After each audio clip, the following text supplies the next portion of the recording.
Hello and welcome to Darshan IAS.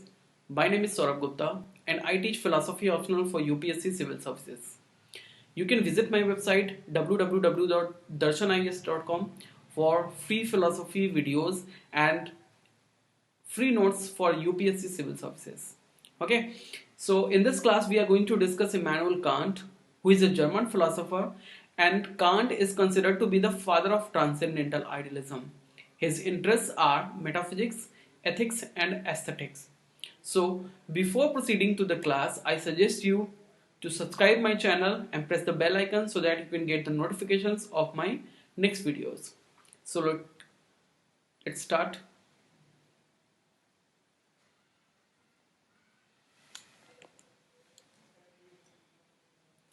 In this class, we are going to discuss the theory of knowledge given by Immanuel Kant.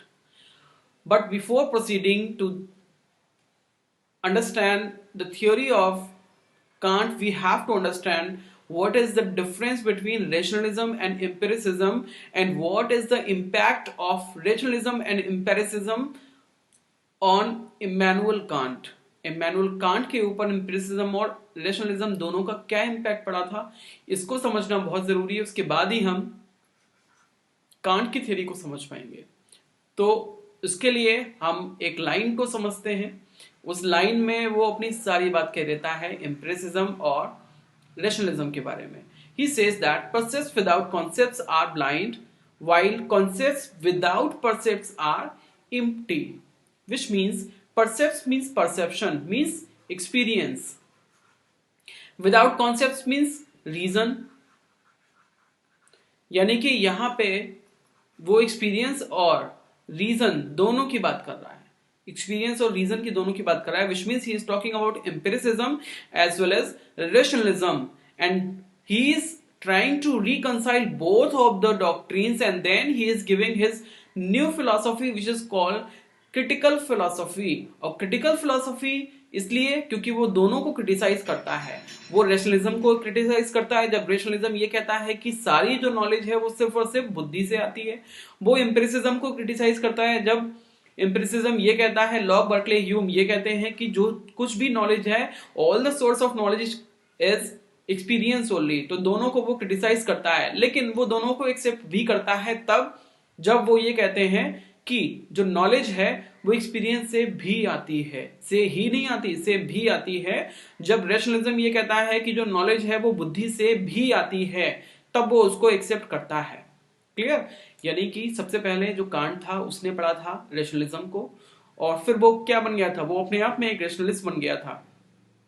लेकिन उसके बाद में फिर क्या हुआ, अब क्योंकि जो रेशनलिज्म है वो इतना ज्यादा डॉगमेटिस्टिक फिलॉसफी है कि जो कांट है वो भी डॉगमेटिक बन गया। ठीक है ना? अब उसके बाद में जब उसने एम्पिरिसिज्म को पढ़ा, यानी कि जब उसने पढ़ा किसको, ह्यूम को, तो ह्यूम कौन है, एक प्योर एम्पिरिसिस्ट। तो उसने किसको जाना, उसने एम्पिरिसिज्म को भी जाना, यानी कि फिर उसने ये जाना कि जो नॉलेज है उसका जो सोर्स है वो क्या हो सकता है, सिर्फ बुद्धि ही नहीं बल्कि एक्सपीरियंस भी हो सकता है। ठीक है? तो फिर क्या हुआ, वो उसका जो डॉगमेटिज्म था वो खत्म हो गया। फिर उसने ये देखा कि जो नॉलेज का सोर्स है वो सिर्फ बुद्धि ही नहीं है बल्कि एक्सपीरियंस भी है। ठीक है? यानी कि उसने दोनों को रिजेक्ट किया तब जब रेशनलिज्म और एम्पिरिसिज्म अपने अपने बात पे अड़ जाते हैं, तब दोनों को रिजेक्ट किया कि रेशनलिज्म ये कहता है कि जो नॉलेज है वो सिर्फ और सिर्फ बुद्धि से आती है, एम्पिरिसिज्म ये कहता है कि नॉलेज सिर्फ और सिर्फ एक्सपीरियंस से आती है। इस चीज को उसने रिजेक्ट किया। लेकिन जब रेशनलिज्म ये कहता है कि नॉलेज का सोर्स बुद्धि भी है और एम्पिरिसिज्म ये कहता है कि नॉलेज का सोर्स जो है वो एक्सपीरियंस भी है, तब वो दोनों को क्या करता है, एक्सेप्ट कर लेता है। और दोनों को एक्सेप्ट करने के बाद में दोनों को वो रिकंसाइल करके अपनी एक नई थ्योरी देता है, एक नई थ्योरी देता है। उसको हम कहते हैं द थ्योरी ऑफ क्रिटिसिज्म। ठीक है ना? अब क्योंकि उसने क्या किया था, उसने दोनों को क्रिटिसाइज किया था, एम्पिरिसिज्म और रेशनलिज्म को। उसके बाद में उसने अपनी एक नई थ्योरी दी थी, इसीलिए his era is considered to be the critical era. Kant का जो एरा है, कांट का जो टाइम है, उसको हम क्रिटिकल एरा के नाम से जानते हैं। ठीक है ना? अब उसने क्या किया, अब उसने हमें कुछ कॉन्सेप्ट्स दिए। अब उन कॉन्सेप्ट्स को हम एक एक करके समझते हैं। ठीक है? अब उन कॉन्सेप्ट्स को समझने के लिए मैंने आपको ये बॉक्स में शॉर्ट में आपको चारों को समझा दिया है। ताकि आपके माइंड में थोड़ा सा एक माइंड मैप रहे कि जब मैं आपको ये डिटेल में समझाऊंगा तो आपको ये समझ में आ जाएगा, ठीक है ना। तो उसके लिए मैंने आपको इंट्रोडक्शन के लिए ये बॉक्स में लिख दिया है यहाँ पे। पहला होता है एनालिटिक। अगर हम बात करते हैं analytic versus synthetic judgments, a priori versus a posterity judgment या फिर नॉलेज। अब जो कांट है वो ये कहता है कि जितनी भी नॉलेज है वो हमें कहां से मिलती है, वो हमें जजमेंट से मिलती है, वो हमें स्टेटमेंट से मिलती है, ठीक है। क्योंकि मैं भी आपको स्टेटमेंट ही तो दे रहा हूं, मैं भी आपको स्टेटमेंट के थ्रू ही नॉलेज दे रहा हूं। आप अगर किसी बुक में पढ़ते हैं तो बुक में भी आपको स्टेटमेंट्स ही मिलते हैं। तो वो ये कहता है कि जितनी भी नॉलेज है वो सारी स्टेटमेंट से मिलती है, जजमेंट से मिलती है। और जो जजमेंट या फिर स्टेटमेंट जो है वो क्या होते हैं, या तो वो एनालिटिक हो सकते हैं, या सिंथेटिक हो सकते हैं, या ए प्रायरी हो सकते हैं, या फिर वो ए पोस्टेरिटी हो सकते हैं। लेकिन अब ये है क्या, इसको हम एक एक करके समझेंगे। सबसे पहले समझेंगे एनालिटिक। एनालिटिक का मतलब ये होता है जिसमें ऐसा स्टेटमेंट जिसमें हमें कोई नई नॉलेज मिलने वाली नहीं है, जिसमें आपको नई नॉलेज कुछ भी मिलने वाली नहीं है, लेकिन स्टेटमेंट तो होगा लेकिन उसमें आपको कोई नई नॉलेज नहीं मिलेगी। जैसे कि अगर मैं आपको ये कहता हूं कि मैं एक टीचर हूं, तो इसमें एक नई नॉलेज क्या है, ये तो सीधी सी बात है कि मैं आपको पढ़ा रहा हूं, तो इसका मतलब तो मैं टीचर ही होऊंगा, ठीक है ना। चलो इससे भी थोड़ा इजी में लेता हूं। अगर मैं ये कहता हूं कि मैं एक इंसान हूं, तो क्या इसमें कोई नई नॉलेज है? मैं इंसान हूं इसीलिए तो मैं बोल पा रहा हूं, ठीक है। मेरे बोलने में ये it is presuppose to be a human before speaking. बोलने से पहले ही ये डिसाइड है कि आप इंसान हो, ठीक है ना। मैं आपके सामने अगर वीडियो में बैठा हूं और मैं बोल पा रहा हूं, इसका मतलब ये है कि मैं इंसान हूं। सौरभ होने का मतलब इंसान है, किसी जानवर का नाम सौरभ नहीं होता, ठीक है ना। तो इसका मतलब क्या है, इसमें कुछ नई नॉलेज नहीं मिल रही है। This is why this statement is considered to be the analytic statement, ठीक है। नेक्स्ट है आपका सिंथेटिक स्टेटमेंट। सिंथेटिक स्टेटमेंट वो होता है जिसमें आपको कुछ नई नॉलेज मिलती है। अब मैं इंसान हूं ये तो आपको पता ही है, लेकिन क्योंकि आप मुझे जानते नहीं हो कि मैं कौन हूं, तो उसमें आपको अगर मैं अपना नाम बताऊंगा तो वो आपके लिए क्या होगा, वो सिंथेटिक यानी कि आपके लिए नई नॉलेज होगी। अगर मैं ये कहता हूं कि my name is Saurabh Gupta, so this is the new knowledge for you. If I say I am a human, that is not the new knowledge, ठीक है। I am a human, this is analytic judgment, but if I say I am Saurabh Gupta, this is synthetic judgment because I am giving you the new knowledge, you do not know who I am. Is it clear? Next, now we will talk about a prior. A priori यानी कि prior to experience। अगर मैं आपसे ये कहता हूं कि कोई भी ऐसा स्टेटमेंट जिसमें आपके लिए मुझे एक्सपीरियंस की रिक्वायरमेंट नहीं है, जिसमें मुझे आपके लिए एक्सपीरियंस की रिक्वायरमेंट नहीं है, तो वो क्या होगा, तो वो एक ए प्रायरी स्टेटमेंट होगा, वो ए प्रायरी स्टेटमेंट्स होगा। जैसे कि अगर मैं आपसे ये कह दूं कि लता मंगेशकर जी की आवाज बहुत अच्छी है, लता मंगेशकर जी की आवाज बहुत अच्छी है, मैंने आपसे ये स्टेटमेंट दिया। अब इस स्टेटमेंट को समझने के लिए क्या आपको किसी एक्सपीरियंस की जरूरत हुई? नहीं ना, आपने बस समझ लिया अच्छा ठीक है इसका मतलब अच्छी होगी, ठीक है ना। लेकिन अगर मैं आपको कुछ ऐसी चीज दिखाता हूं, ऐसा करके दिखाता हूं जिसमें आपको ये कहता हूं कि मेरे हाथ में जो स्टाइलस है ना वो ब्लैक कलर का है, वो ब्लैक कलर का है, तो वो ब्लैक तभी होगा जब आप उसको देखोगे, ऐसे नहीं, ठीक है ना। वो ब्लैक है, ये ब्लैक है, ये स्टाइलस ब्लैक है, इसका मतलब ये क्या है, आपने एक्सपीरियंस से नॉलेज ली है, ठीक है ना। यानी कि एक्सपीरियंस से बाद में नॉलेज ली। देखो ए प्रायरी का मतलब prior to experience, a posterity यानी कि पोस्ट एक्सपीरियंस, यानी कि ऐसी नॉलेज जो कि आपको एक्सपीरियंस से पहले ही मिल जाती है, वो क्या है, प्रायर टू एक्सपीरियंस। ऐसी नॉलेज जो आपको एक्सपीरियंस के बाद में मिलती है, वो क्या है, पोस्ट एक्सपीरियंस। जैसे कि अगर मैं आपसे ये कहता हूं कि भारत की राजधानी दिल्ली है, तो इसमें आपको एक्सपीरियंस करने की जरूरत नहीं है, आपको बता दिया इतना काफी है कि भाई प्रायर टू एक्सपीरियंस में आपको एक्सपीरियंस करने की जरूरत नहीं है कि आप दिल्ली जाओगे तभी दिल्ली वालों से पूछोगे कि क्या भारत की राजधानी है, ऐसा कुछ तो नहीं है ना। तो ये क्या है, ये प्रायर टू एक्सपीरियंस में आपको एक्सपीरियंस करने की जरूरत नहीं है। लेकिन अगर मैं आपसे ये कहता हूं कि ताजमहल बहुत सुंदर है, आपको देखना चाहिए, तो ये आप तभी जान पाओगे जब आप ताजमहल को देखोगे। पोस्ट एक्सपीरियंस यानी कि ऐसी नॉलेज जो आपको एक्सपीरियंस के बाद मिलेगी, तो वो क्या है, ए पोस्टेरिटी, यानी कि ऐसी नॉलेज जो आपको एक्सपीरियंस से पहले मिलती है वो ए प्रायरी है। बिना एक्सपीरियंस के मिलने वाली नॉलेज ए प्रायरी कहलाती है, और एक्सपीरियंस के साथ में मिलने वाली जो नॉलेज है वो ए पोस्टेरिटी कहलाती है। Is it clear? Next, Kant divided all judgments into two classes, the analytic and the synthetic. अब जो कांट है वो ये कहता है कि जितने भी जजमेंट्स होते हैं वो दो तरीके से हो सकते हैं, या तो एनालिटिक हो सकते हैं या सिंथेटिक हो सकते हैं। एनालिटिक का मतलब ये है कि उसमें कोई नई नॉलेज नहीं मिलेगी, या फिर सिंथेटिक का मतलब ये है उसमें कोई नई नॉलेज मिलेगी, ठीक है ना। अब इसका क्या मतलब है, An analytic judgment is one in which the predicate is contained in the concept of the subject. अब analytic judgment वो होता है जिसमें predicate है जो subject में ही सॉरी जो प्रेडिकेट है वो सब्जेक्ट में ही रहता है। जैसे कि अगर मैं ये कहता हूं as when we say for example that cat is an animal, for the concept of being an animal is included in the concept of being a cat. अगर मैं आपसे ये कहता हूं कि जो कैट है वो एक एनिमल है, तो इसमें आपको कोई नई बात तो मैंने नहीं बताई। क्यों? क्योंकि वो कैट है, इसका मतलब ये है कि जो एनिमल होने का जो कॉन्सेप्ट है वो कैट में पहले से ही है, उसमें मैंने आपको कुछ नई चीज नहीं बताई। इसका मतलब ये है कि जो प्रेडिकेट था ना एनिमल, वो कैट में पहले से ही था, वो सब्जेक्ट में पहले से ही था, वो अलग नहीं है। Is it clear? यानी कि जब प्रेडिकेट सब्जेक्ट के बारे में कुछ नई नॉलेज नहीं देता है तो वो क्या है? तो वो एनालिटिक जजमेंट है। लेकिन अगर प्रेडिकेट सब्जेक्ट के बारे में कुछ नई नॉलेज देता है, ठीक है ना, तब वो क्या है? तब वो सिंथेटिक जजमेंट है। वो कैसे? A synthetic judgment is that in which the predicate is not contain the concept of the subject. यानी कि जो प्रेडिकेट है वो सब्जेक्ट में नहीं होता। अब इसका एग्जांपल भी मैं आपको दूंगा। At when we say that cat is lying on the mat, कि जो बिल्ली है वो कहां है? वो मैट पे लेटी हुई है। It is no part of the cat concept of cat in general that they must lie on mats, nor is lying on mats part of the concept of being particular mat।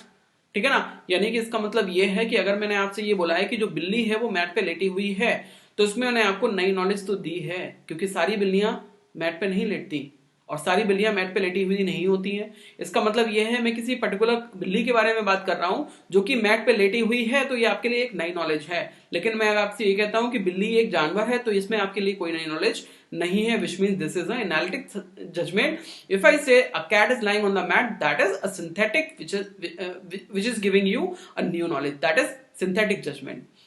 Okay, so if I see that cat, say Felix, उसका नाम है मान लो Felix, is lying on the mat, I have discovered something that I never could have discovered just by analyzing those of my concept that apply to Felix or cat in general। यानी कि अगर मैंने cat के बारे में कुछ जाना है, फिलिक्स के बारे में जो कि मैट पे लेटी हुई है, तो वो नई नॉलेज थी जो मुझे उसके बारे में पता चली थी, जो कि मैं सभी कैट्स के ऊपर अप्लाई नहीं कर सकता जिनको मैं जानता हूं।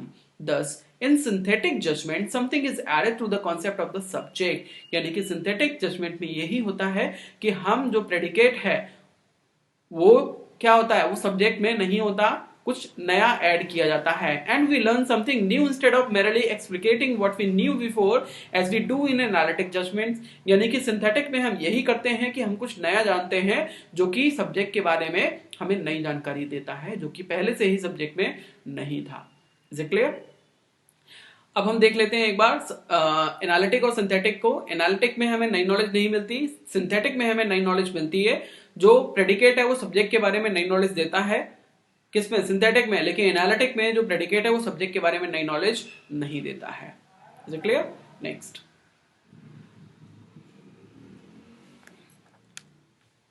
Now we will talk about synthetic a priori and synthetic a posteriori knowledge. अब ये क्या है? अभी तक हमने सिंथेटिक और एनालिटिक की बात की थी, यानी कि सिंथेटिक का मतलब क्या था? जिसमें आपको नई नॉलेज मिल रही है, और एनालिटिक का मतलब यह था कि जिसमें आपको नई नॉलेज नहीं मिल रही है। दोनों को हमने देखा था। अब हम इसमें क्या करेंगे? इसमें हम ए प्रायरी और ए पोस्टेरियरी भी जोड़ देंगे। ए प्रायरी का मतलब यह था कि हमें एक्सपीरियंस से पहले नॉलेज मिलती है, उसको ए प्रायरी कहते हैं। एक्सपीरियंस के बाद में नॉलेज मिलती है, वो आपकी ए पोस्टेरियरी नॉलेज होती है। अब हम चारों को आपस में जोड़ते हैं तो हमें क्या मिलता है? ए प्रायरी और सिंथेटिक ए प्रायरी और सिंथेटिक ए पोस्टेरियरी। ठीक है, अब इनको भी एक बार हम समझ लेते हैं। इसको समझना इसलिए जरूरी है because can't says that all the knowledge is possible because of synthetic a priori. Synthetic means new knowledge, A priori means without experience. यानी कि कांट ये कहता है कि ऐसी नॉलेज जो बिना एक्सपीरियंस के हमें मिल जाए, ऐसी नई नॉलेज जो हमें बिना एक्सपीरियंस के मिल जाए, वो कैसी है? वो ऑथेंटिक नॉलेज होती है। That is the only knowledge. Is it clear? Next, for can't A priori knowledge is not derived from experience. अब कांट ये कहता है जो ए प्रायरी है वो एक्सपीरियंस से नहीं आती। क्यों? ए प्रायरी यानी कि प्रायर टू एक्सपीरियंस, एक्सपीरियंस से पहले वाली। ठीक है ना? अब इसके लिए एक्सपीरियंस की तो रिक्वायरमेंट ही नहीं है। If it is certain and holds necessarily of all possible experience. ये सर्टन होती है और जितना भी पॉसिबल एक्सपीरियंस होता है उस सभी को क्या करती है? होल्ड करती है। A posteriori knowledge is derived from experience. अब जो ए पोस्टेरियरी है वो क्या है? वो एक्सपीरियंस से आती है, जैसा कि मैं आपको पहले बता चुका हूं। इट इज अनसर्टन, ये अनसर्टन होती है, सर्टन नहीं होती। ठीक है ना? And does not hold necessarily for all possible experiences, और सारे एक्सपीरियंस के लिए ये एक जैसा नहीं हो सकती। ठीक है, mathematics are sorry metaphysics are both synthetic a priori. अब जो आपका मैथमेटिक्स है और मेटाफिजिक्स है, दोनों ही कैसे हैं? Synthetic a priori. सिंथेटिक इसलिए क्योंकि इसमें आपको नई नॉलेज मिलती है, ए प्रायरी इसलिए क्योंकि इसमें आपको एक्सपीरियंस की रिक्वायरमेंट नहीं होती। ना तो मैथमेटिक्स में आपको एक्सपीरियंस की रिक्वायरमेंट है और ना ही मेटाफिजिक्स में आपको एक्सपीरियंस की रिक्वायरमेंट है, लेकिन फिर भी ये आपको नई नॉलेज देती हैं, which means mathematics and metaphysics are synthetic a priori while judgments of experience are synthetic a posteriori। लेकिन अगर हम एक्सपीरियंस के जजमेंट की बात करते हैं तो वो कहते हैं सिंथेटिक ए पोस्टेरियरी। सिंथेटिक का मतलब ये है कि नई नॉलेज मिल रही है, और ए पोस्टेरियरी का मतलब ये है कि एक्सपीरियंस के बाद में मिल रही है। ठीक है, जैसे कि मैं अगर आपको ये कहता हूं कि मेरे पीछे जो पर्दे टंगे हैं ये मैंने आज ही टांगे हैं, अगर मैं आपको ये वाला स्टेटमेंट बोलता हूं तो इसमें मैंने आपको पर्दे दिखा भी दिए, इसका मतलब ये है कि आपने पर्दे देखे भी हैं, यानी कि एक्सपीरियंस भी लिया है, लेकिन इसके बारे में मैंने आपको जो नॉलेज दी है वो आपके लिए नई नॉलेज है कि मैंने आज ही टांगे हैं। अब ये नई नॉलेज है तो इसका मतलब क्या है? ये सिंथेटिक हो गई। अब क्योंकि आपने इसको देखा भी है, एक्सपीरियंस भी किया है, तो इसका मतलब ये क्या है? ए पोस्टेरियरी हो गई। तो ये कौन सा एक्सपीरियंस है? आपका सिंथेटिक ए पोस्टेरियरी एक्सपीरियंस है। Is it clear? Next, as the definition of synthetic specifies in both synthetic a priori and synthetic a posteriori knowledge। अब जो सिंथेटिक जो है वो सिंथेटिक ए प्रायरी और सिंथेटिक ए पोस्टेरियरी नॉलेज दोनों में ही होता है। Something is added to the concept of the subject, यानी कि सब्जेक्ट के कॉन्सेप्ट में कुछ ना कुछ तो ऐड किया जाएगा, क्योंकि उसको सिंथेटिक बनाना है। सिंथेटिक यानी कि नई नॉलेज देने वाला बनाना है। ठीक है ना? In synthetic a priori knowledge however we can know that we know independently of experience, यानी कि सिंथेटिक ए प्रायरी में हम बिना एक्सपीरियंस के कुछ नई चीज सीख लेते हैं। सिंथेटिक यानी कि नई नॉलेज, एक्सपीरियंस ए प्रायरी यानी कि बिफोर एक्सपीरियंस, बिना एक्सपीरियंस के हम नई नॉलेज को सीख लेते हैं। ठीक है, we might need experience in order to acquire certain concept which we must have in order to understand a synthetic a priori knowledge claim, but once we have those concepts we do not need to appeal to experience in order to come to know whether or not certain is true। इसका मतलब यह है कि हमें शुरू में तो चीजों के एक्सपीरियंस की जरूरत होती है। मान लो एक बार को हमने जब बचपन में छोटे थे तब हमारी माँ ने हमें ये सिखाया था कि देखो ये बिल्ली है और ये कुत्ता है। एक बार हमने ये सीख लिया तो दोबारा हमें बताने की जरूरत ये नहीं पड़ी कि ये बिल्ली या फिर कुत्ता है। फिर अगर मैंने आपको ऐसे वर्ड्स में बता दिया कि मेरे घर पे एक बिल्ली है, तो आपको वो बिल्ली दिखाने की जरूरत नहीं है, आप ऐसे ही मान लोगे, आप समझ जाओगे कि मेरे घर में क्या है।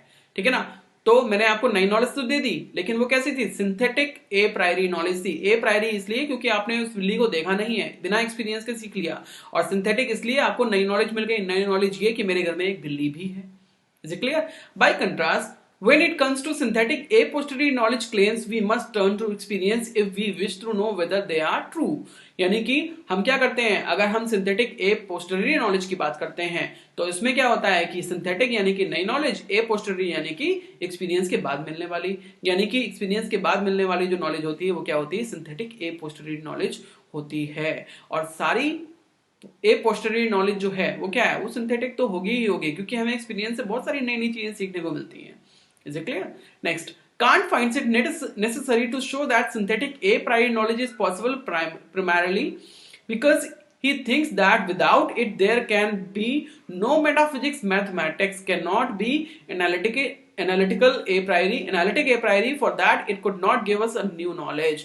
यानी कि जो मैथमेटिक्स और मेटाफिजिक्स है वो सिंथेटिक एनालिटिक ए प्रायरी नहीं हो सकता, क्योंकि एनालिटिक का मतलब होता है, एनालिटिक का मतलब क्या होता है? नो न्यू नॉलेज, नई नॉलेज नहीं मिल रही है, इसलिए इसका मतलब क्या है? लेकिन जो मेटाफिजिक्स और मैथमेटिक्स है वो हमें नई नॉलेज तो देती है ना, नई नई नॉलेज हमें मिलती रहती है। इसका मतलब ये है कि ये कैसी नॉलेज है? ये ए प्रायरी है क्योंकि हमें एक्सपीरियंस की जरूरत नहीं है, लेकिन ये कैसी ए प्रायरी? एनालिटिक या फिर सिंथेटिक? Synthetic a priori. क्यों? क्योंकि इसमें हमें नई नॉलेज मिलती है बिना एक्सपीरियंस के। Is it clear? Next, neither could it be synthetic a priori for then its conclusion would not be certain। अब ये जो सिंथेटिक ए पोस्टेरियरी, अब ये सिंथेटिक ए पोस्टेरियरी इसलिए नहीं हो सकता क्योंकि इसके जो कंक्लूजन है वो सर्टेन नहीं होंगे। ठीक है, अब जो मैथमेटिक्स और मेटाफिजिक्स है क्या वो सिंथेटिक ए पोस्टेरियरी हो सकता है? नहीं। सिंथेटिक तो वो हो सकता है क्योंकि नई नॉलेज देता है, ए पोस्टेरियरी इसलिए नहीं हो सकता क्योंकि उसमें फिर एक्सपीरियंस की रिक्वायरमेंट होगी। ठीक है ना। अब क्योंकि हम उसमें बिना एक्सपीरियंस के चीजों को सीखते हैं, इसका मतलब यह है कि वो कैसी है, वो सिंथेटिक ए प्रायरी है, ना कि ए पोस्टेरियरी है। For then its conclusion would not be certain. It is only if metaphysics is synthetic a priori that its conclusions both be informative and go beyond sort of knowledge that is acquired through the natural sciences. Is it clear? यानी कि जो metaphysics और mathematics है वो अगर synthetic a priori है तभी वो हमें नई नॉलेज दे पाएगी, और क्या होगा, नई नॉलेज दे पाएगी और बिना एक्सपीरियंस के दे पाएगी, और इसीलिए हम इसको क्या कर पाएंगे, हम नेचुरल साइंसेस में इसको समझ पाएंगे। Is it clear? Next, analytic judgments are those in which predicate is already included in the subject. जैसा कि हम पीछे देख चुके हैं कि जो प्रेडिकेट है वो सब्जेक्ट में होता है, ठीक है ना, ऑलरेडी होता है। जैसे कि बिल्ली जो है वो एक जानवर है, तो जो जानवर होना बिल्ली में पहले से ही है। जानवर क्या है, एक प्रेडिकेट है, और जो बिल्ली है वो सब्जेक्ट है। तो जानवर तो सब्जेक्ट में पहले से ही है, बिल्ली में पहले से ही है, तो उसमें कुछ नई नॉलेज नहीं मिल रही। For example bachelors are unmarried, तो जो बैचलर्स हैं वो अनमैरिड होते ही, इसमें नई बात क्या है, अनमैरिड है इसलिए तो उनको बैचलर कहते हैं, ठीक है ना। जानवर है तभी तो उसको बिल्ली कहा, इंसान को हम बिल्ली थोड़ी ना कह देंगे, इंसान को हम नहीं बिल्ली कह देंगे ना शेर कह देंगे, ठीक है ना। तो वो क्या है, तो जो बैचलर्स है वो अनमैरिड, इसमें हमें नई नॉलेज नहीं मिल रही, तो ये क्या है, एनालिटिक जजमेंट है। Synthetic judgments is one in which predicate is not contained in the subject. अब जो सिंथेटिक है उसमें क्या होता है, उसमें जो प्रेडिकेट है वो सब्जेक्ट में नहीं होता है, यानी कि जो सब्जेक्ट है उसकी नई नॉलेज मिलती है प्रेडिकेट के रूप में। जैसे कि मेरी बिल्ली का नाम म्याऊ है, तो जो म्याऊ है वो क्या है, वो ऐसा प्रेडिकेट है जो सब्जेक्ट में पहले से नहीं था, क्योंकि दुनिया की सारी बिल्लियों के नाम म्याऊ नहीं होते। Is it clear? Next, so it gives us new information about the subject. Example, rose is red. जैसे कि रोज जो है वो रेड है, क्योंकि दुनिया के सारे जो रोज है वो रेड नहीं होते। अगर मैं ये कहता हूँ रोज इज अ फ्लावर, तो ये क्या है, ये एनालिटिक जजमेंट है, क्योंकि रोज तो एक फ्लावर है, इसमें कोई नई बात नहीं है। लेकिन रोज अगर रेड है तो इसमें नई बात है, क्यों, क्योंकि रोज जो है वो हमेशा रेड नहीं होता, वो येलो भी हो सकता है, वो व्हाइट भी हो सकता है। Clear? For the a priori judgments are those whose validity doesn't depend on experience. अब जो ए प्रायरी जजमेंट्स हैं उनकी वैलिडिटी क्या है, एक्सपीरियंस पे नहीं डिपेंड होती। And a posteriori judgments are those जिनकी वैलिडिटी जो है एक्सपीरियंस पे बेस्ड होती है। Is it clear? Next,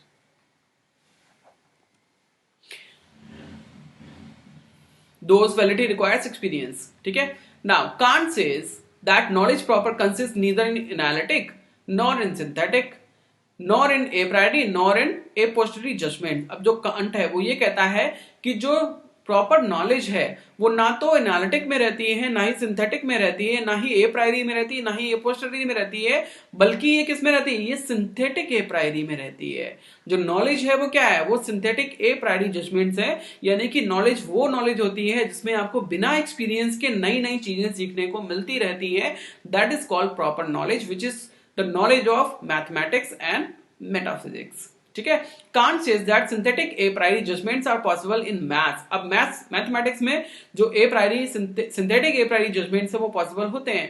for example 7 + 5 = 12 is synthetic a priori judgment. क्यों, 7 + 5 = 12 होते हैं। इस चीज को मैंने आपको सिर्फ और सिर्फ बता के समझा दिया, आपको इसकी एक्सपीरियंस की रिक्वायरमेंट नहीं है। आपने एक नई चीज तो सीख ली, लेकिन इसमें आपने एक्सपीरियंस तो नहीं किया ना, कि 7 एप्पल एक तरफ रखे, 5 एप्पल एक तरफ रखे, फिर सबको जोड़ दिया और फिर पता चला कि आपको 12 एप्पल बन गए हैं। ऐसा तो नहीं किया ना आपने। इसका मतलब ये है कि आपने ऐसी नॉलेज ली है जिसमें आपने नई नॉलेज तो ली है, लेकिन इसमें आपने एक्सपीरियंस नहीं लिया। तो ये क्या है, synthetic a priori judgment. It is synthetic because number 1 is not contained in 7 + 5, क्योंकि जो 12 है वो 7 + 5 की ही उपज नहीं है, वो 6 + 6 भी 12 हो सकता था।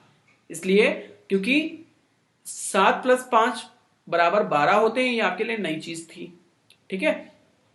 तो इसलिए क्या है, ये सिंथेटिक है। Further, because it's validity of 7 + 5 = 12 doesn't need any experience. अब क्योंकि 7 + 5 = 12 होते हैं, इसके लिए किसी एक्सपीरियंस की रिक्वायरमेंट नहीं है, इसलिए क्या है, ये आपके लिए a priori judgment. So says Kant, since synthetic a priori judgments are possible in maths and we can have certain necessary and universal knowledge in maths. Is it clear? तो इसलिए कांट ये कहता है कि जो सर्टन यूनिवर्सल मैथमेटिकल जो knowledge है, necessary knowledge है, वो सिर्फ और सिर्फ मैथ्स में पॉसिबल होती है। Clear? Next, now we will talk about space and time? What does Kant says about space and time? This question has been asked many times in UPSC exam. Okay, so this is very important topic to discuss. Kant says that our knowledge begins with its sensations. Kant जो है वो ये कहता है कि जो knowledge है वो sensation से start होती है. Sensation का मतलब ये है कि आपके कहाँ से start होती है, experience से start होती है, उसके बाद में वो बुद्धि तक जाती है, बुद्धि उसको interpret करती है, फिर आपको बताती है कि knowledge क्या है. ठीक है, which are the objects of our knowledge, जो कि हमारे नॉलेज के ऑब्जेक्ट्स होते हैं. जैसा कि हमने पहले देख चुके थे कि हमने क्या देखा था कि जो कांट है वो रेशनलिज्म और एम्पिरिसिज्म दोनों को रिकंसाइल करता है, दोनों को जोड़ के जो नई नॉलेज मिलती है उसमें वो विश्वास करता है. इसका मतलब ये है कि जो एक्सपीरियंस से हमें नॉलेज मिलना स्टार्ट होती है, बाद में वो कहाँ जाती है, वो हमारे रीजन तक जाती है, फिर वहां पे उसको एनालाइज किया जाता है, फिर जो हमें नॉलेज मिलती है, ठीक है, प्योर फॉर्म में, वो होती है हमारी knowledge. These sensations are received and organised by our intellect. अब जो सेंसेशंस हमें मिलते हैं वो हमें रिसीव और ऑर्गेनाइज किया जाता है कहां से, इंटेलेक्ट यानी कि बुद्धि से. These sensations reach to human intellect through the direct forms of time and space. अब हमने जो कुछ भी देखा वो या तो टाइम में होगा और स्पेस में भी होगा. अगर मैं आपसे ये कहता हूं कि मेरे हाथ में ये स्टाइलस है का मतलब अभी है, यानी कि मैं टाइम की भी बात कर रहा हूं, और हाथ में यानी कि स्पेस की बात कर रहा हूं कि कहां है, मेरे हाथ में है. ठीक है ना, इसका मतलब मैं टाइम और स्पेस दोनों को रेफर कर रहा हूं यहां पे. अब टाइम और स्पेस दोनों में अगर कोई चीज है, तो इसका मतलब है कि मैं उस चीज के बारे में आपसे बात कर रहा हूं. किसके, फिजिकल फॉर्म में, यानी कि मैंने आपको ये स्टाइलस दिखाया, आपने फिजिकली इसको देखा, पहले आपने आंखों से देखा, बाद में आपकी बुद्धि ने इसको एनालाइज किया कि इसका मतलब ये स्टाइलस होता है, पेंसिल जैसी चीज होती है जिसको पेन टैब पे चलाते हैं और ये आपकी स्क्रीन पे लिखता चला जाता है. ठीक है ना, तो ये क्या है, आपने एक नई चीज सीखी, और वो क्या है, और ये कहां से आपने सीखा, अपने एक्सपीरियंस से स्टार्ट हुआ. एक्सपीरियंस यानी कि आपने आंखों से देखा, उसके बाद में आपकी बुद्धि ने ये सीखा कि अच्छा इसका मतलब ये स्टाइलस है और लिखने के काम में आता है स्क्रीन पे. Is it clear? तो ये क्या था, ये वो था जो कांट ये कहता है कि कोई भी नॉलेज जो है वो स्टार्ट होती है एक्सपीरियंस से, उसके बाद में बुद्धि उसको इंटरप्रेट करती है और नॉलेज के फॉर्म में बनाती है. We can not get sensations of such objects which existence is not present in form of time and space. अब कांट ये कहता है कि हम उन चीजों के सेंसेशंस नहीं ले सकते जो टाइम और स्पेस में नहीं होते, क्योंकि ये स्टाइलस मेरे हाथ में है, आपकी स्क्रीन पे दिखाई दे रहा है, और अभी है, यानी कि किसी एक प्रेजेंट टाइम पे है जब आप इसको देख रहे हो, यानी कि टाइम और स्पेस दोनों में है, तभी तो आप इसका सेंसेशन ले पा रहे हो. अब क्योंकि आप इसका सेंसेशन ले पा रहे हो, इसका मतलब ये एग्जिस्ट करता है और ये आपको नॉलेज दे रहा है. So it is important to understand the concept of time and space with our sensation power, यानी कि टाइम और स्पेस को हमें अपने सेंसेशन पावर से समझना होगा. Kant says that time and space and are pure intuition and pure form of sensibility. अब कांट ये कहता है कि जो टाइम और स्पेस है ना, वो क्या है, वो प्योर फॉर्म्स है और वो प्योर सेंसिबिलिटी है. प्योर फॉर्म्स है, प्योर सेंसिबिलिटी है. In it we study the absolute experience form of time and space, यानी कि जो टाइम और स्पेस का जो फॉर्म है वो क्या है, वो एब्सोल्यूट एक्सपीरियंस है जिसको हम दुनिया में देखते हैं, यानी कि फिजिकल वर्ल्ड में देखते हैं. If we exclude a priori aspect of human knowledge, then only a posteriori knowledge remains which is acquired through sensations. अगर हम a priori knowledge को निकाल देते हैं जिसमें हमें एक्सपीरियंस की रिक्वायरमेंट नहीं है, तो हमारे पास क्या बचेगी, सिर्फ और सिर्फ ए पोस्टीरियर नॉलेज बचेगी. ठीक है ना, और ए पोस्टीरियर नॉलेज बचेगी जो कि हमें कहां से मिलती है, सेंसेशन से मिलती है. इसका मतलब यह है कि अगर हम नॉलेज की बात करते हैं तो वो हमें सेंसेशन से मिलती है, जो कि कहां रहती है, स्पेस और टाइम में. स्पेस और टाइम से हमें सेंसेशंस मिलते हैं जिसको हम किसकी फॉर्म में लेते हैं, जिसको हम एक्सपीरियंस की फॉर्म में लेते हैं. उसके बाद में हमारे ए प्रायरी बनते हैं हमारे दिमाग में, फिर वो नॉलेज प्रॉपर कहलाती है. Clear? Next, they are a priori forms of sensibility. Time और स्पेस के बारे में कह रहा है ये. They are a priori percepts. A priori percepts है. ऐसा कौन कहता है, ऐसा कांट कहता है. स्पेस और टाइम के बारे में इसको आपको याद कर लेना है. ठीक है ना. Next, now we will see the metaphysical exposition of time and space and time. ठीक है, अब स्पेस और टाइम का मेटाफिजिकल एक्सपोजिशन क्या है कांट के अकॉर्डिंग, इसको एक बार हम समझ लेते हैं.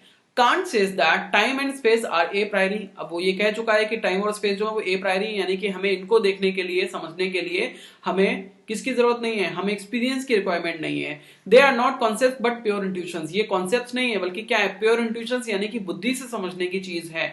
Nothing can have its existence in the absence of space, यानी कि कोई भी चीज का जो प्रेजेंस है वो बिना स्पेस के नहीं हो सकता। किसी भी चीज को हम बिना स्पेस के मान ही नहीं सकते। क्या आप मान सकते हो? अगर मैं आपसे ये कहता हूं कि ताजमहल है तो आप मान लोगे? जब तक मैं आपको ये नहीं बताऊंगा कि ताजमहल कहां है, नहीं मानोगे ना। इसका मतलब ये है कि ताजमहल कोई ऐसी फिजिकल चीज है जिसको स्पेस की रिक्वायरमेंट है ही है। Without the presence of space the physical thing can not be understood to be existed. Okay, phenomenon can occur after another succession in the absence of time. phenomenon का मतलब होता है physical world, याद रखना, ठीक है। phenomenon का मतलब होता है physical world can occur after another succession in the absence of time, यानी कि हम क्या करते हैं, हम इस दुनिया में एक के बाद एक चीज होते हुए देखते हैं। जैसे कि थोड़ी देर पहले मैंने आपको पढ़ाना स्टार्ट किया था और अभी तक पढ़ाते पढ़ाते मुझे कुछ टाइम हो चुका है, यानी कि कुछ समय बीत चुका है। अब क्योंकि समय बीत चुका है इसलिए आप ये कहोगे इसका मतलब टाइम जो है वो एग्जिस्ट करता है, ठीक है ना। This proves that time and space having mutual coexistence and succession together. तो इससे ये प्रूफ होता है कि मैं आपको यूट्यूब पे पढ़ा रहा हूं और अभी पढ़ा रहा हूं, इसका मतलब ये है कि जो स्पेस है वो क्या है, यूट्यूब है, और जो टाइम है वो क्या है, वो प्रेजेंट है। और इसका मतलब ये है कि टाइम और स्पेस दोनों का आपस में क्या होता है, म्यूचुअल कोएग्जिस्टेंस होता है, ठीक है ना। कोई भी चीज अगर है तो किसी एक टाइम पे होगी और किसी एक स्पेस में होगी। फॉर एग्जाम्पल अगर मैं बात करता हूं डायनासोर की, तो डायनासोर का जब मैंने नाम लिया, ठीक है ना, तो डायनासोर किसी एक टाइम पे थे और किसी स्पेस में थे, यानी कि किसी जगह पे मान लो चाइना में थे तो चाइना वो क्या हो गया, स्पेस हो गया, और जिस टाइम पे थे, जो भी शताब्दी रही होगी, तो वो क्या है, वो उसका टाइम है, ठीक है। तो इसका मतलब ये है कि किसी भी फिजिकल चीज के एग्जिस्टेंस के लिए हमें किसकी जरूरत होती है, स्पेस और टाइम की। और इसमें क्या होता है, स्पेस और टाइम दोनों आपस में क्या होते हैं, म्यूचुअल कोएग्जिस्टेंट होते हैं। Next, the relevance of coexistence and succession is possible because of time and space. अब जो कोएग्जिस्टेंस का जो सक्सेशन है ये किसकी वजह से पॉसिबल होता है, टाइम और स्पेस की वजह से, ठीक है। Clearly we can see that we do not get knowledge of space through the existence of objects, but objects being existed prove the existence of space, यानी कि हम स्पेस की वजह से हम चीजों को नहीं जानते बल्कि चीजों की वजह से हम स्पेस को जानते हैं। अब क्योंकि मैं आपसे ये कहता हूं कि पर्दे टंगे हैं, तो इस वजह से आप ये जानोगे कि पर्दे जहां टंगे उस जगह को आप पर्दों की वजह से जानोगे, ठीक है ना। Next, similarly occurrence of one phenomenon after another proves existence of time. अब एक घटना दूसरी घटना के बाद में होती है, ठीक है। इससे ये पता चलता है कि दोनों घटनाओं के बीच में क्या है, कुछ डिफरेंस है। किसका डिफरेंस है, टाइम का डिफरेंस है। इसका मतलब ये है कि जो टाइम है उसका एग्जिस्टेंस है। This proves that time and space are a priori percepts. इसका मतलब ये है कि जो टाइम और स्पेस है वो क्या है, वो ए प्रायरी परसेप्ट्स हैं, जिनको हम फिजिकली नहीं देखते बल्कि इवेंट्स के सक्सेशन से देखते हैं कि एक के बाद एक हुई, कहां हुई और किस टाइम पे हुई। जहां हुई वो स्पेस है और जिस टाइम पे हुई वो क्या है, वो टाइम है। This is why space and time are called to be a priori percepts. Clear. Transcendental exposition of space and time. अब ट्रांसेंडेंटल एक्सपोजिशन क्या है, अब देखो ट्रांसेंडेंटल का मतलब होता है कि कोई भी चीज अगर फिजिकल वर्ल्ड में नहीं है तो वो ट्रांसेंडेंटल है। जैसे कि अगर हम बात करते हैं एक्सपीरियंस की, तो एक्सपीरियंस का उल्टा क्या है, विदाउट एक्सपीरियंस, यानी कि एक्सपीरियंस क्या है, ए पोस्टेरियर नॉलेज, और नो एक्सपीरियंस यानी कि ए प्रायरी नॉलेज। इसी तरीके से अगर हम बात करते हैं फिजिकल वर्ल्ड की, तो फिजिकल वर्ल्ड में कोई चीज अगर नहीं रहती तो फिर भी अगर हम ये मानते हैं कि वो चीज कहीं है तो वो कहां है, तो वो ट्रांसेंडेंटल वर्ल्ड में है। Is it clear. अगर वो ट्रांसेंडेंटल वर्ल्ड में है तो फिर अब क्योंकि जो स्पेस और टाइम है उसको हमने ए प्रायरी माना है, ए प्रायरी परसेप्ट माना है किसने, कांट ने। इसका मतलब ये है कि वो फिजिकल वर्ल्ड में नहीं है। टाइम और स्पेस को हम फिजिकली नहीं देख सकते, फिजिकली परसीव नहीं कर सकते। इसका मतलब यह है कि टाइम और स्पेस जो है वो क्या है, वो ए प्रायरी है। अब क्योंकि ए प्रायरी, इसका मतलब क्या है, ये ट्रांसेंडेंटल है, क्योंकि फिजिकल नहीं है, फिजिकल नहीं है, तो इसका मतलब ये ट्रांसेंडेंटल। अब ट्रांसेंडेंटल एक्सपोजिशन क्या है इसको देखते हैं। In the transcendental exposition of space and time, Kant rendered possibility of knowledge to be synthetic a priori. अब जो कांट है वो ये कहता है कि जो स्पेस और टाइम है उनका उसकी जो नॉलेज है वो कैसी है, वो synthetic a priori. Synthetic a priori इसलिए क्योंकि सिंथेटिक इसलिए क्योंकि हमें नई नॉलेज मिल रही है, ठीक है ना, नई नॉलेज मिल रही है। ए प्रायरी इसलिए क्योंकि हमें बिना एक्सपीरियंस की नई नॉलेज मिल रही है, ठीक है। In many sciences of basic the basic of synthetic a priori space and time. जितनी भी साइंसेस होती है उसमें जब भी हम किसी भी चीज को पढ़ते हैं तो उसका जो बेसिक होता है वो क्या होता है, टाइम और स्पेस होता है। क्योंकि कोई भी चीज अगर कहीं है तो वो टाइम में है और कहीं ना कहीं स्पेस में है, फिर हम उसको नेचुरल साइंस में पढ़ते हैं। He gave the example of dynamics to explain synthetic a priori। अब उसने डायनामिक्स का एग्जांपल दिया है हमें सिंथेटिक ए प्रायरी को समझने के लिए कि नई नॉलेज हम ले रहे हैं लेकिन बिना एक्सपीरियंस के लेते हैं। Explanation of motion can be possible only in presence of time, दस टाइम इज ए प्रायरी, ठीक है ना। अब डायनामिक्स में वो क्या कहता है, जो एक्सप्लेनेशन ऑफ मोशन है, मोशन का जो एक्सप्लेनेशन है वो क्या है, वो सिर्फ और सिर्फ पॉसिबल हो सकता है किसके रेफरेंस में, टाइम के रेफरेंस में। यानी कि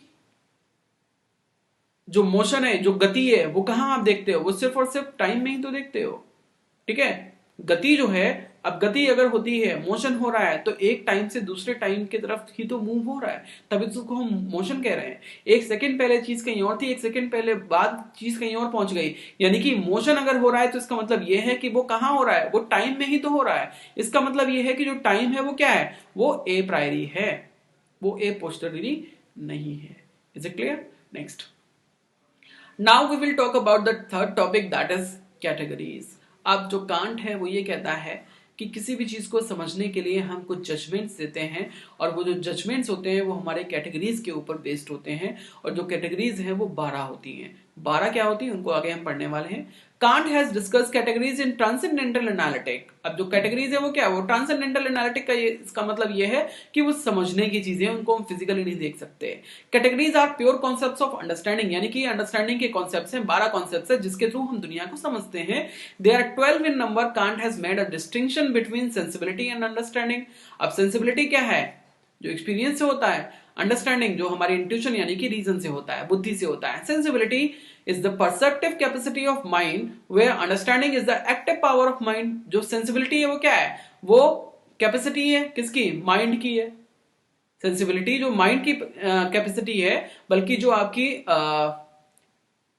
रिसेप्टिव कैपेसिटी जिसको आप रिसीव करते हो, सेंसेस से आप किसी चीज को रिसीव करते हो ना, जैसे कि आंखों से आप क्या रिसीव कर रहे हो, फोटोज को रिसीव कर रहे हो, जो वीडियो है वो आप देख पा रहे हो अभी, ठीक है ना। तो ये क्या है, आपका रिसेप्टिव कैपेसिटी ऑफ माइंड है, माइंड आपका रिसीव कर रहा है सेंसिबिलिटी से, लेकिन इससे आप कुछ अंडरस्टैंड भी तो कर रहे हो ना। लेकिन अंडरस्टैंडिंग क्या है, is the active power of mind. लेकिन ये जो अंडरस्टैंडिंग ये क्या है, ये माइंड की पावर है जो कि उन सेंसेशंस को समझ पा रही है जो कि आपको स्क्रीन पे दिखाई दे रहे हैं और कानों से सुनाई दे रहे हैं, ठीक है ना।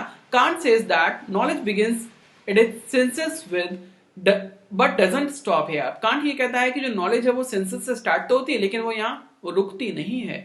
It proceeds to understanding. वो कहां जाती है, अंडरस्टैंडिंग की तरफ जाती है। यानी कि किसी भी चीज को आपने देखा, सिर्फ देखा नहीं बल्कि उसको समझा भी है, ठीक है ना। आपने सिर्फ देखा नहीं है बल्कि उसको समझा भी है। अभी वीडियो जो आप देख रहे हो सिर्फ देख नहीं रहे हो बल्कि उसको सुनने के बाद में आप उसको समझ भी रहे हो। क्योंकि आप उसको समझ भी रहे हो इसका मतलब ये है, according to Kant understanding performs 2 functions. अब जो आपकी अंडरस्टैंडिंग है वो 2 फंक्शन परफॉर्म कर रही है। First, it unites the number of concepts in the form of judgments, that is example table is round. अब मान लो आपने कोई कॉन्सेप्ट है, ठीक है ना, अब कोई कॉन्सेप्ट है in the form of judgment, किसी जजमेंट की फॉर्म में है और वो जजमेंट क्या है, द टेबल इज राउंड। अब अगर आपने ये पढ़ा कि द टेबल इज राउंड तो क्या सिर्फ आपने पढ़ा इसको, आपने इसको समझा नहीं कि जो टेबल है वो गोल है, ठीक है। Second, some understanding synthesises various sense manifolds in concepts of an object. अब जो आपकी अंडरस्टैंडिंग वो क्या करती है, सिंथेसाइज करती है बहुत सारे आपके सेंस को जो कि एक ऑब्जेक्ट के होते हैं, ठीक है ना। आपने किसी भी चीज को देखा तो उसकी छोटी छोटी चीजों को देखा तभी तो आपने उसको सिंथेसाइज किया कि ये टेबल है। टेबल को आपने टेबल इसीलिए तो बोला क्योंकि उसमें ऊपर रखने का एक स्पेस था, नीचे कुछ उसके 4 पाए, 4 या 5 या 3 पाए होंगे, तभी तो आपने उसको टेबल बोला। आपको ऐसा लगा कि ये टेबल जैसी चीज है जिसपे कुछ रखा जा सकता है। आपने सारी चीजों को देख के सिंथेसाइज किया, फिर आपके माइंड ने बोला कि हाँ ये टेबल है, तभी तो आपने उसको एक टेबल के रूप में एग्जिस्ट किया, एक्सेप्ट किया। अगर मैं आपसे ये बोल दूं मेरे हाथ में ये टेबल है तो क्या आप इसको टेबल मानोगे? नहीं ना, क्योंकि आप इसको सिंथेसाइज ही नहीं कर पा रहे हो। क्योंकि आप इसको सिंथेसाइज नहीं कर पा रहे हो तो इसका मतलब ये है कि ये टेबल नहीं है, ठीक है। So Kant says if we prepare list of kinds of judgment we can discover the categories. तो किसी भी चीज को समझने के लिए हमें उसको सिंथेसाइज करना पड़ता है। सिंथेसाइज करने के लिए हमें कैटेगरीज की आवश्यकता होती है, और वो जो कैटेगरीज है वो 12 हैं। और वो कैटेगरीज क्या है उनको हम एक बार देखते हैं। यानी कि दुनिया को देखने के लिए जो हम अपने कॉन्सेप्ट बनाते हैं, वो कॉन्सेप्ट जो होते हैं वो 12 तरीके से होते हैं, जिसको उसने कैटेगरीज का नाम दिया है, जो कि हम आगे पढ़ने वाले हैं। Is it clear? To be in simple words. देखिए यहां पे हम कैटेगरीज को देखते हैं। ये 12 कैटेगरीज हैं। There are 4 main categories, 4 main categories हैं, each divided into 3 sub categories. ठीक है, अब ये 4 आपकी मेन कैटेगरीज हैं, quantity, quality, relation and modality. अब इनकी ये क्या है, ये सब क्वांटिटी सब कैटेगरी है। क्वांटिटी की जो कैटेगरी है वो क्या है, सब category unity, plurality, totality. Quality की है रियलिटी, निगेशन, लिमिटेशन। रिलेशन की क्या है, substance and accident, cause and effect, reciprocity. ठीक है, नेक्स्ट है आपका मोडालिटी। मोडालिटी में क्या आता है आपका, पॉसिबिलिटी आती है, एग्जिस्टेंस आता है और नेसेसिटी आती है। इनको आपको ज्यादा डिटेल में समझने की जरूरत नहीं है अलग अलग, क्योंकि यूपीएससी के एग्जाम में इतना आपसे डिटेल में नहीं पूछा जाता। आपको बस 12 कैटेगरीज के नाम याद कर लेने हैं, जिसमें आपको ये याद करना है कि 4 ये आपकी मेन कैटेगरीज हैं, ठीक है ना। और उसके बाद में ये आपकी जिनकी 3-3 आपकी क्या है, सब कैटेगरीज हैं, जिसकी वजह से ये कितने बन जाते हैं, 12 बन जाती हैं, जिसकी वजह से, जिसके थ्रू आप दुनिया को समझते हो। ठीक है, as above shown the judgments are 12 types of categories become 12 in number, thus we see that 12 kinds of judgments Kant has discovered 12 categories। तो इस तरीके से हम जान सकते हैं कि कांट ने 12 तरीके की कैटेगरीज को डिस्कवर किया है। This he called transcendental deduction, जिसको उसने ट्रांसेंडेंटल डिडक्शन का नाम दिया है। ट्रांसेंडेंटल इसलिए क्योंकि ये फिजिकल नहीं है। ठीक है, here deduction is used in juristic sense not in logical sense it is। अब juristic sense का मतलब ये है कि हम चीजों को जज करते हैं, उसका कोई लॉजिक नहीं होता, उसका कोई लॉजिक नहीं है। अगर मैं इसको ब्लू कह रहा हूं तो इसका कोई लॉजिक नहीं है, ठीक है ना। ये सिर्फ इसलिए कह रहा हूं क्योंकि मैंने इसको ब्लू के रूप में इसको जज किया है, ठीक है ना। तो ये क्या है, ये मेरा जजमेंट है। ठीक है, नेक्स्ट है आपका it is concern with the justification of categories. यानी कि किसी भी चीज को हम देखते हैं तो वो सिर्फ और सिर्फ हम चीजों को कैटेगरीज के थ्रू हम जानते हैं। Thus Kant has introduced what is called Copernican revolution in philosophy। यानी कि कांट ने जो कुछ भी इंट्रोड्यूस किया उसको हम कोपर्निकन रिवोल्यूशन के नाम से जानते हैं फिलॉसफी में। It means that understanding makes nature. इसका मतलब यह है कि जो अंडरस्टैंडिंग है वही नेचर बनाती है। नेचर का मतलब है फिजिकल वर्ल्ड, यानी कि फिजिकल वर्ल्ड वैसा ही है जैसा हम इसको समझते हैं, जैसा कि भगवान बुद्ध ने भी इस बात को कहा है। अंडरस्टैंडिंग मेक्स नेचर, ये आपके क्वेश्चन में पूछा भी गया है, ठीक है ना। देखिए अंडरस्टैंडिंग मेक्स नेचर, ये आपके 2018 के 15 नंबर के क्वेश्चन पूछा गया था कि अंडरस्टैंडिंग मेक्स नेचर ये क्या है। अंडरस्टैंडिंग मेक्स नेचर का मतलब ये है कि हम चीजों को जब समझते हैं इन कैटेगरीज के थ्रू, वो क्या है, वो कैटेगरी है, वो क्या है, वो अंडरस्टैंडिंग है। और नेचर का मतलब क्या है, नेचर का मतलब है वर्ल्ड। जो कुछ भी वर्ल्ड है वो क्या है, वो नेचर है।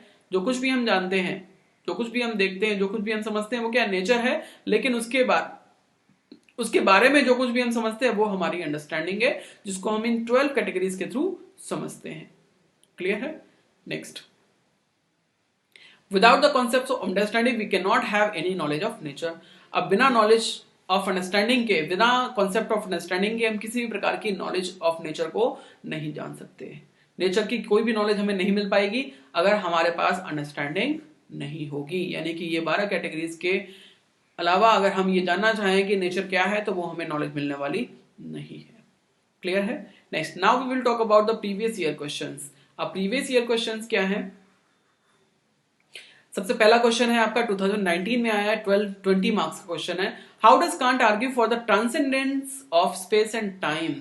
अब इसको आपको एक्सप्लेन करना है। जैसे कि मैंने आपको बताया, स्पेस और टाइम जो है वो क्या है, वो ए प्रायरी परसेप्ट्स हैं। ए प्रायरी का मतलब ये है कि उसमें आपको एक्सपीरियंस की रिक्वायरमेंट नहीं है। क्योंकि एक्सपीरियंस की रिक्वायरमेंट नहीं है इसका मतलब ये है कि ये फिजिकल नहीं है। अब फिजिकल नहीं है तो इसका मतलब ये क्या है कि ये ट्रांसेंडेंटल है। Is it clear. अब आपको समझ में आ गया होगा, ठीक है। Next, second, explain the significance of the Kantian dictum understanding makes nature, जिसको मैंने अभी आपको समझाया था। यानी कि किसी भी नेचुरल साइंस को समझने के लिए हमें अंडरस्टैंडिंग चाहिए उसकी, ठीक है, और उसी के थ्रू हम उस नेचर को समझते हैं। How far do you agree that Hegel's absolutism is the culmination of the Kantian dualism? इसको हम समझेंगे बाद में जब हम बात करेंगे हीगल की, क्योंकि मैंने अभी आपको हीगल नहीं पढ़ाया है, तो इसलिए अभी आपको ये समझने में थोड़ी प्रॉब्लम हो सकती है। तो जब हम हीगल को पढ़ेंगे तो हीगल के चैप्टर के बाद में हम जो प्रीवियस ईयर के क्वेश्चंस होंगे उसमें हम इसको समझेंगे, क्योंकि तब आप कांट को समझ चुके होंगे, ठीक है। Next, now question number third, how is all bodies are extended an analytic judgment while all bodies are heavy a synthetic judgment? Is every event has a cause?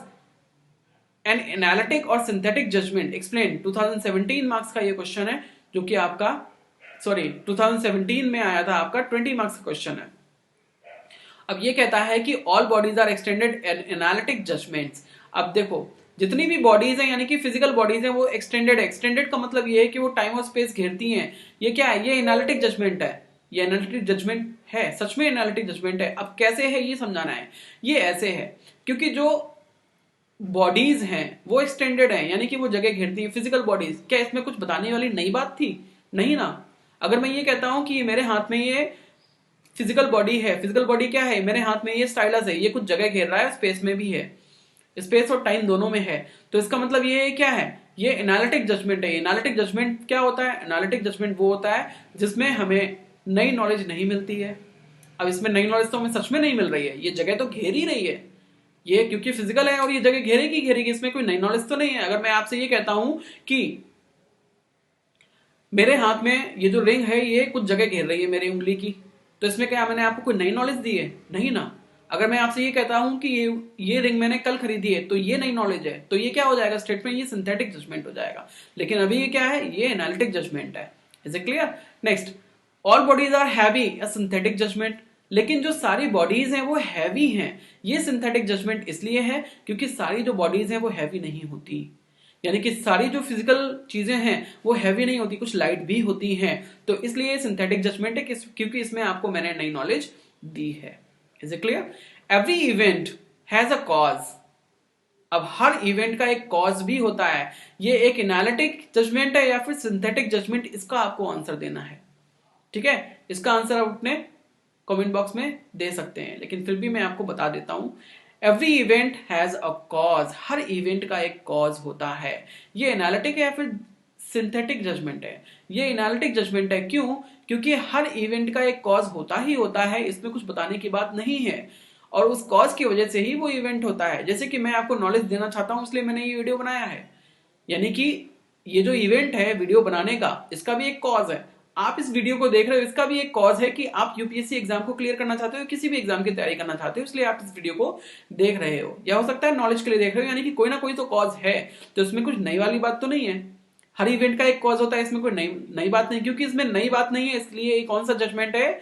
ये एनालिटिक जजमेंट है, ये synthetic judgement नहीं है। Now your question of 20 marks is completed. Is it clear? तो इस तरीके से आप अपने आंसर्स को लिख सकते हो। This is all about Kantian philosophy. Kantian philosophy is very important to understand next philosophers who have come after Kant, जैसे कि हीगल है आपका, विटगेनस्टाइन है, ठीक है, मूर है, रसेल है। इन सबको समझने के लिए आपको कांट को समझना बहुत जरूरी है, इसलिए कांट की फिलोसॉफी आपके लिए बहुत इंपॉर्टेंट है। Is it clear? चलिए, आज की क्लास में इतना ही। If you have any doubt you can write down in the comment box, और फ्री नोट्स आपको मिल जाएंगे मेरी वेबसाइट पे। अगर आप मेरी वेबसाइट को विजिट करेंगे www.darshanIAS.com, और अगर आपको कोई भी डाउट है तो आप अपने कमेंट बॉक्स में नीचे लिख सकते हैं। अगर आपको वीडियो अच्छी लगी तो आप लाइक कीजिए, अपने फ्रेंड्स के साथ में शेयर कीजिए, और मेरे चैनल को सब्सक्राइब कर लीजिए ताकि आपको नेक्स्ट वीडियोस के नोटिफिकेशंस मिलते रहे। Thank you, have a good day, good luck.